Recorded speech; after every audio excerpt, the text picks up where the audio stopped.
ॐ जयन्ती तु मङ्गला काली भद्रकाली कपालिनी दुर्गा क्षमा शिवा धात्री स्वाहा स्वधा नमोस्तुते। नमस्ते दोस्तों, नवरात्र पूजन के चौथे दिन की हार्दिक शुभकामनाएं। आज नवरात्रि पूजन का चतुर्थ दिवस है, यानी चतुर्थी तिथि। नौ दुर्गाओं में माता का जो चौथा स्वरूप है, उन्हीं स्वरूप माता कुष्मांडा की पूजा अर्चना की जाती है। नवरात्र पूजन के चौथे दिन कुष्मांडा देवी के स्वरूप की पूजा अर्चना व उपासना की जाती है। इस दिन साधक का मन अनाहत चक्र में अवस्थित होता है, अतः इस दिन उसे अत्यंत पवित्र और अचंचल मन से कुष्मांडा देवी के स्वरूप को ध्यान में रखकर पूजा उपासना के कार्य में लगना चाहिए। जब सृष्टि का अस्तित्व नहीं था, तब इन्हीं देवी ने ब्रह्मांड की रचना की थी, अतः ये ही सृष्टि की आदि स्वरूपा आदि शक्ति हैं। इनका निवास सूर्यमंडल के भीतर के लोक में है। वहां निवास कर सकने की क्षमता और शक्ति केवल इन्हीं में है।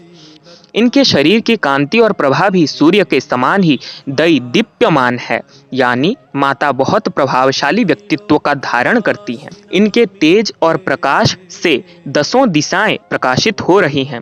ब्रह्मांड की सभी वस्तुओं और प्राणियों में अवस्थित तेज इन्हीं की छाया है। माँ की 8 भुजाएं हैं, अतः ये अष्टभुजा देवी के नाम से भी विख्यात हैं। इनके 7 हाथों में क्रमशः कमंडल, धनुष, बाण, कमल पुष्प, अमृत पूर्ण कलश, चक्र तथा गदा है। 8वें हाथ में सभी सिद्धियों और निधियों को देने वाली जपमाला है। इनका वाहन सिंह है। माता आदिशक्ति कुष्मांडा को समर्पित श्लोक है। सुरा संपूर्ण कलशम रुधिराप्लुतमेव च दधाना हस्तपद्माभ्यां कुष्मांडा शुभदास्तु मे।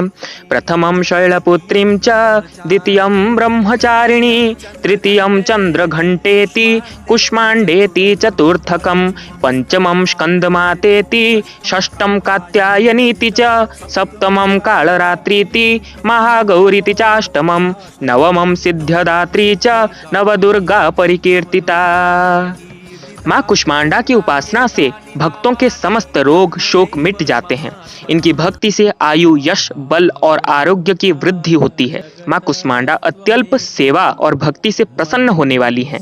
यदि मनुष्य सच्चे हृदय से इनका शरणागत बन जाए तो फिर उसे अत्यंत सुगमता से परम पद की प्राप्ति हो सकती है।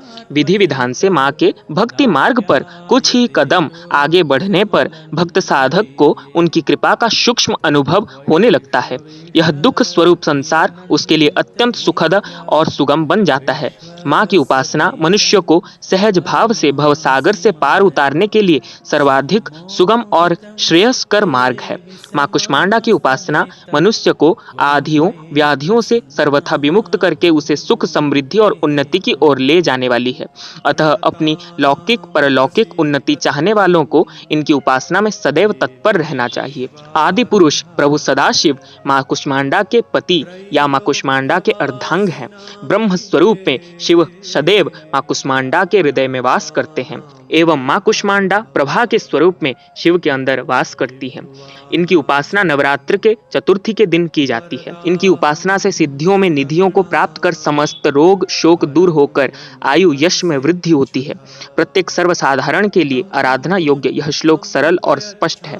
माँ जगदम्बे की भक्ति पाने के लिए इसे कंठस्थ कर नवरात्रि में चतुर्थ दिन इसका जाप करना चाहिए। या देवी सर्वभूतेषु माँ कुष्मांडा रूपेण संस्थिता नमः तस्यै नमः तस्यै नमः तस्यै नमो नमः। अपनी मंद हल्की हंसी द्वारा अंड अर्थात ब्रह्मांड को उत्पन्न करने का कारण इन्हें कुष्मांडा देवी के रूप में पूजा जाता है। संस्कृत भाषा में कुष्मांडा को कुम्हड़ कहते हैं।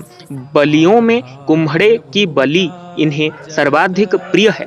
इस कारण से भी माँ कुष्मांडा कहलाती हैं। इस दिन जहाँ तक संभव हो बड़े माथे वाली तेजस्वी विवाहित महिला का पूजन करना चाहिए। उन्हें भोजन में दही हलवा खिलाना श्रेयस्कर है।